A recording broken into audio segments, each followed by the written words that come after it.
이 부부가 그 노모 할머니, 거의 할머니 뻘 되는 그 노모를 굳이 신혼여행에 모시고 가는 겁니다. 그래서 안 가겠다고 하는데 비행기 티켓 예매했으니 어머니 같이 가요 해서 신혼여행을 어머니를 모시고 호주로 갑니다. 근데 호주로 가서 그 먼 곳에 가서 신혼여행을 시작하는 그 첫날에 이 부부가 그 어머니를 호주에 두고 다시 한국으로 돌아옵니다. 남겨진 어머니는 영어도 안 되고 어디인지도 모르고 어떻게 해야 될지 모르고 그곳에서 버려진 채로 떨어뜨려 놓고 그 부부가 돌아온 것입니다. 그래서 말도 안 되고 낯선 타지에서 당황하고 슬퍼하면서 방황하다가 어찌해서 간신히 도움을 얻어가지고 다시 무공항으로 다시 이렇게 돌아와서 집으로 돌아와서 이렇게 보니 무슨 일이 벌어졌냐 하면 새 가정이 어머니를 떼어놓고 그 먼 나라에 호주에다 떨어놓고 돌아오는 그 김포공항에서 집으로 돌아오는 그 고속도로에서 사고가 나서 이 부부가 직사해서 죽었어요. 여러분, 하나님께서는 이렇게 말씀하셔요. 그 부모를 경홀히 여기는 자는 저주받을 것이다 라고 그렇게 말씀하셔요. 하나님께서 그 부모를 존중히 여기를 원하셔요. 그래서 부모를 공경한다는 것이 무엇이냐? 출애굽기 20장 12절에 하나님께서 친히 손가락으로 써서 주셨어요. 내 부모를 어떻게 하라고요? 공경하라라고 그렇게 말씀하는 것입니다. 공경하라라는 히브리 말이 무슨 뜻이냐면 중하게 여긴다라는 그런 뜻이에요. 중하게 여긴다. 부모를 가벼이 여기지 마라. 부모가 영어 잘 못한다고 가벼이 여기지 말고 부모가 학식이 없다라고 우습게 여기지 말라라는 뜻이에요. 내 부모를 공경하라라고 하나님께서 친히 손가락으로 써서 주셨던 것이죠.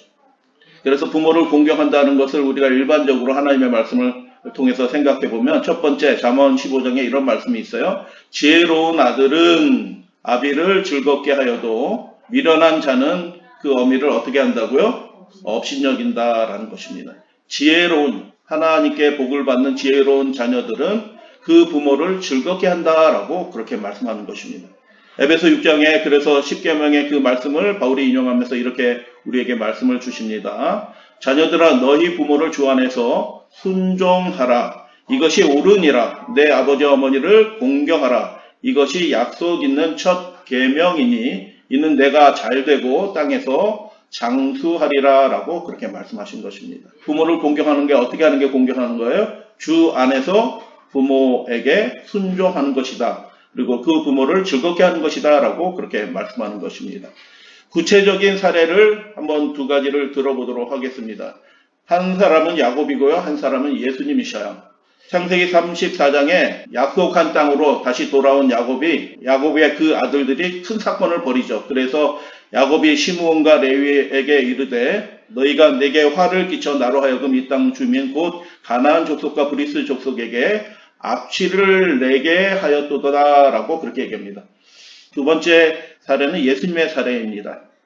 예수님은 하나님의 아들이셨지만 육신의 부모를 순종하고 섬기셨던 분이신 것입니다. 그래서 젊었을 때는 부모님 말씀 잘 순종하고 부모님이 늙었을 때는 어떻게 하면 좋을까요? 그 늙으신 부모님, 평생을 수고하셨던 그 부모님을 잘 공개하고 돌보는 것이 부모를 공경하는 것이다 라는 것을 예수님의 사례를 통해서 보게 되는 것입니다. 예수님이 어렸을 때 어떻게 사셨냐 하면 그 부모를 순종하여 받드셨다라고 성경에 기록이 되어 있어요. 여러분, 하나님의 아들이신 분도 예수님도 그 부모에게 순종하면서 그의 명령을 잘 받으셨다라고 그렇게 기록이 되어 있죠. 요한복음 19장에서는 예수님이 십자가상에서 정말 극한의 고통 가운데 있었죠. 그래서 시편의 말씀대로 혀가 이틀에 쩍쩍 달라붙는 그 고통 중에서도 예수님이 그 사랑하는 제자 요한에게 그 육신의 부모인 마리아를 부탁합니다. 이제부터 내 어미다. 내가 이 어미를 섬겨라 라고 그렇게 부탁하는 말씀을 하시는 것을 보게 됩니다. 그래서 예수님의 생애를 통해서 우리가 보게 될 때 젊었을 때는 순종하고 늙었을 때는 그 부모를 잘 돌보는 것이 부모를 공경하는 것이다 라는 것을 우리가 살펴보게 되는 것이죠. 그럼 부모가 공경을 받아야 되는데 부모가 그럼 하는 역할이 무엇일까? 부모의 의무가 있고 자녀의 의무가 있다라는 것입니다. 첫 번째, 부모의 가장 중요한 의무는 하나님을 잘 믿는 자녀로 양육하는 책임이 부모에게 있다라는 것입니다. 오늘날 내게 명하는 이 말씀을 너는 마음에 새기고 내 자녀에게 어떻게 하라고 말씀해요? 부지런히 가르쳐라 라고 그렇게 말씀하는 거예요. 부모의 거룩한 책임이에요. 하나님을 대신하는 거룩한 책임이 부모에게 있다라고 그렇게 말씀하는 거죠. 신약성경 에베소 6장 주의 교양과 훈계로 양육하라 라고 말씀하는 거예요. 자녀들 키울 때 먹을 것으로 키우는 것이 아니라 하나님의 말씀으로 양육하라 라고 말씀하고 잠언 22장 마땅히 행할 길을 아이에게 가르치라 라고 그렇게 말씀하는 것입니다. 그 거룩한 의무를 부모가 그렇게 하시게 되는 것입니다. 여러분, 하나님의 말씀을 자녀들에게 잘 가르쳐 주시게 되길 바라고 예수님을 섬기고 예배하는 일이 우리 생에 가장 기쁜 일이고 가장 중요한 일이라는 것을 부모의 모습을 통해서 자녀들에게 잘 가르쳐 주시는 우리 믿음의 가족들 되어주시면 감사하겠습니다. 그래서 영국의 유명한 이 소설가 셰익스피어는 이렇게 얘기합니다. 부모가 가정에서 어떤 역할을 하냐? 천국의 하사관이다. 그 자녀들을 옳은 길로 인도하는 천국의 하사관이다라고 그렇게 말하는 것입니다. 부모는 어느 누구보다도 자녀들의 사랑과 존경을 받을 자격이 있다. 그들의 보호 아래 위탁된 영혼들을 돌볼 책임을 지워주신 분은 하나님이시고요. 하나님께서는 부모들이 저희 자녀가 어렸을 때에는 그들에 대하여 하나님의 자리에 서도록 친히 정해 놓으셨다. 하나님을 대신하는 자리예요. 그 부모의 직분은, 부모의 의무는 굉장히 거룩하고 중요한 것입니다. 자녀들을 잘 키워야 되는데 너 커서 뭐 되라 라고 하는 것보다 훨씬 중요한 게 하나님을 경외하는 사람이 되라 라고 주의 훈계로 주의 말씀으로 잘 가르쳐 줘야 된다는 것이에요. 하나님을 대신해서 그 자녀들을 양육하는 거룩한 책임이 있다라는 말씀이죠. 그러므로 자기 부모의 정당한 권위를 거부하는 사람은, 그 부모의 정당한 권위를 거부하는 사람은 하나님의 권위를 거부하는 것이다 라고 그렇게 말씀하는 것입니다. 그래서 제5계명, 다섯째 계명은 자녀들에게 그들의 부모를 존경하고 순종하기를 요구할 뿐만 아니라 그들을 사랑하고 부드럽게 대하며 그들의 수고를 가볍게 해주고 그들의 명예를 지켜주며 노후에 그들을 부양하고 위로해 주기를 요구한다. 지금 제5계명 부모를 공경하라라는 이 계명은 거기서 끝나는 것이 아니라 이 계명은 또 목사들과 나라의 통치자들과 하나님께서 권위를 위임하신 모든 사람들을 뭐 하라고요? 존경하라라는 그 의미도 같이 포함이 되어 있다라는 뜻이에요.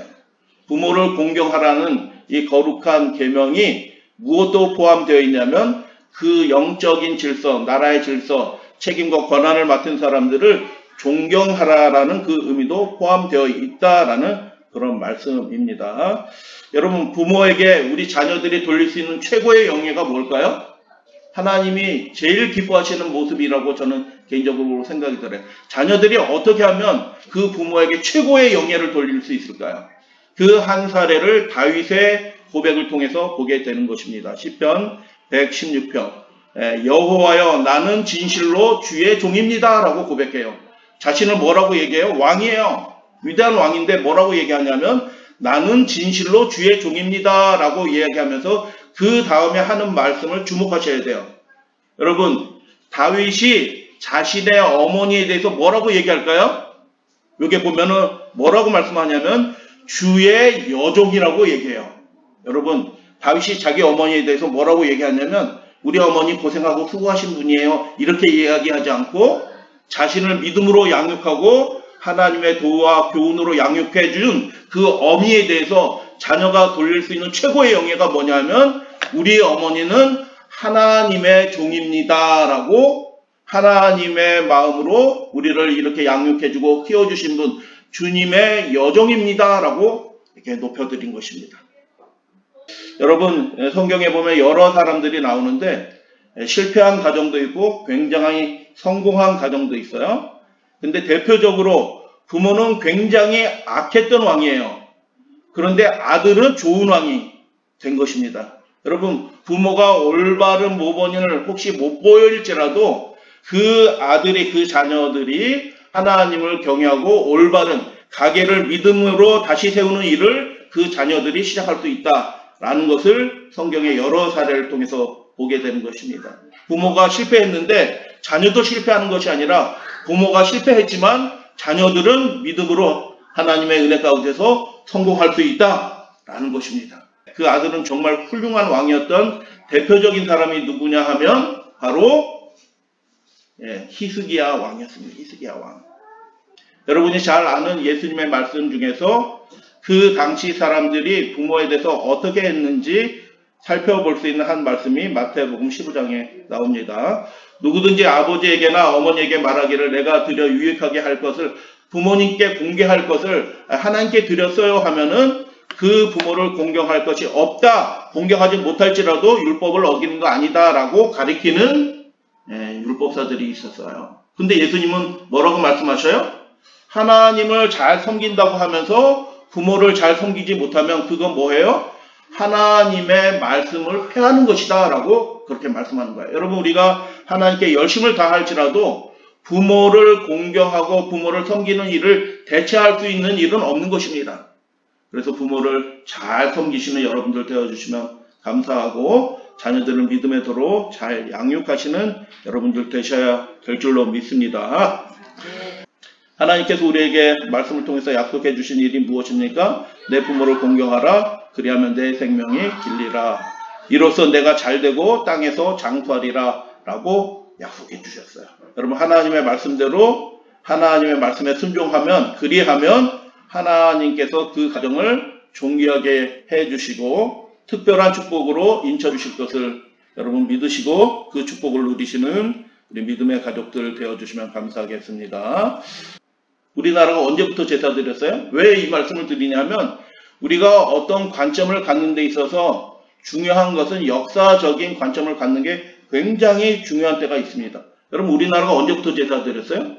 사람들이 당연히 제사 드려야 되는 것처럼 생각하잖아요. 우리나라가 언제부터 제사를 드렸냐 하면 우리나라가 구조선, 삼국시대, 고려시대, 조선 이후에 조선이 망한 다음에 한국이란 대한민국이란 나라가 시작이 되게 해주셨는데 조선과 대한민국은 전혀 성격이 다른 나라예요.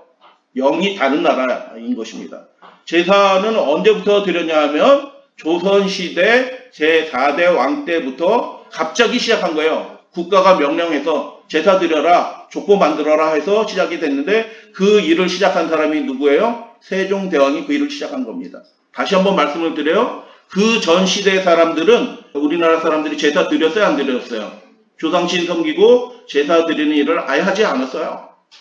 여러분, 그 일들이 하나님이 명령하신 일도 아니고 우리 오래전부터 시작된 일이 아니고 중국 본따서 이렇게 하게 된 것을 우리 역사적인 사건을 통해서 보게 되는 것입니다. 그래서 우리의 참된 아버지이신 하나님의 말씀을 따라 하나님을 경외하고 부모에게 순종하고 부모를 공경하면 그것으로 부모에게 최선의 의무를 다하는 것을 우리가 보게 되는 것입니다. 디모데후서 말세의 징조죠. 사람들은 자기를 사랑하며 돈을 사랑하며 자긍하며 교만하며 회방하며 하나님을 모독하는 것이에요. 회방하며 부모를 거역하며 감사하지 아니하며 거룩하지 아니하며 라고 그렇게 말씀합니다. 마지막 때가 될수록 사람들이 하는 행동이 복받을 일을 안 해요. 하나님께 복받을 일을 하지 않고 어떻게 해요? 하나님으로부터 점점 멀어지는 일들을 해요. 그 일들 중에 하나가 뭐예요? 부모의 말씀을, 부모를 거역하는 일들을 하면서 스스로 하나님의 복에서 멀어지는 선택들을 하게 될 것이다 라고 예언된 시대가 이미 된 것입니다.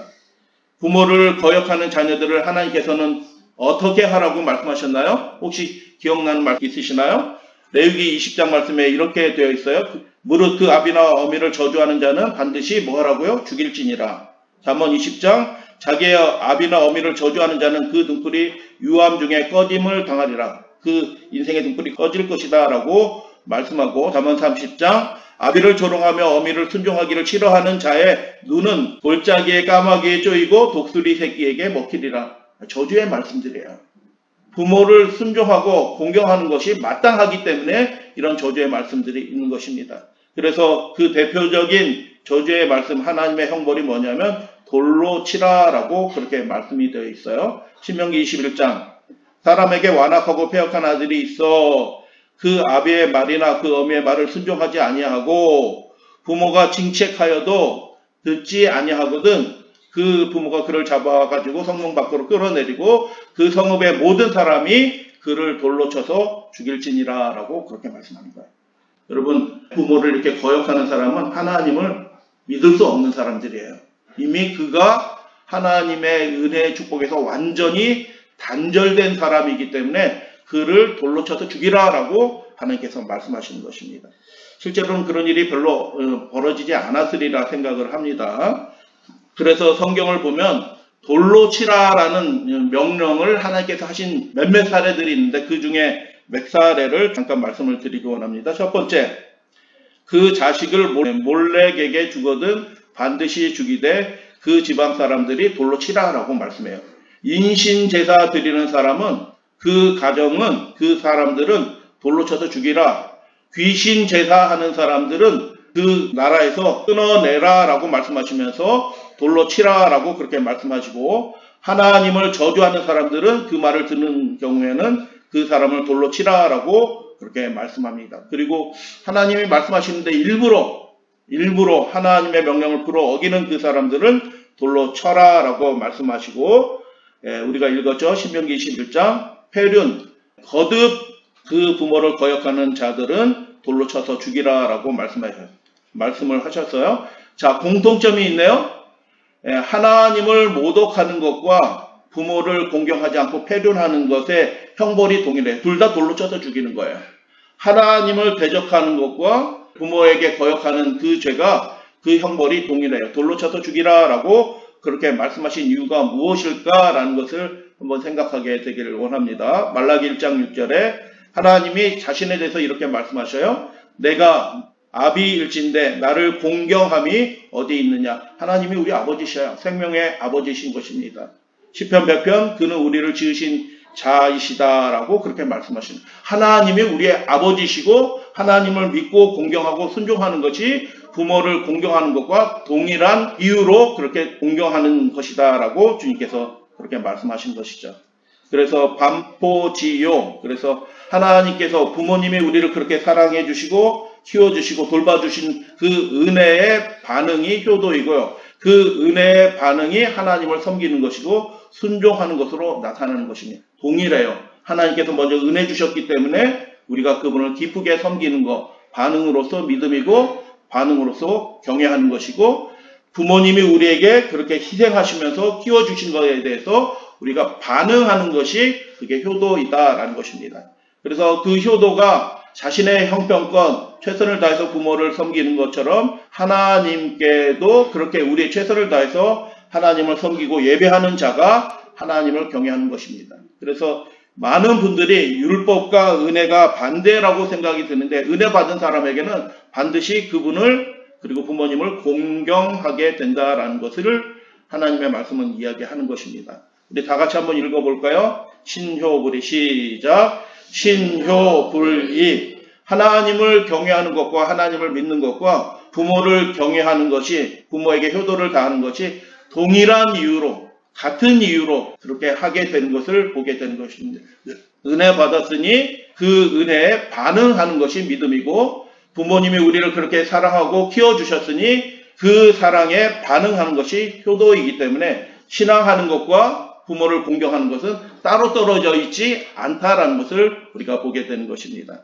여러분 레위기 19장이 굉장히 중요한 말씀인데요. 레위기 19장의 첫 부분에서 10계명을 이렇게 요약을 합니다. 여러분 10계명이 계명이 10개인데 2개로 요약할 수 있어요? 2개로 요약하면 어떻게 될 수 있을까요? 가장 대표적인 계명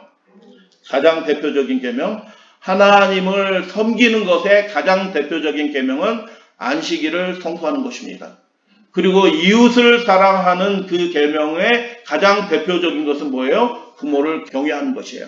부모도 존경하지 못하는데 어떻게 이웃을 사랑할 수 있겠어요? 가장 기본적인 출발점이 부모를 경외하는 것에서 이웃 사랑이 시작되는 것을 보게 되는 것입니다.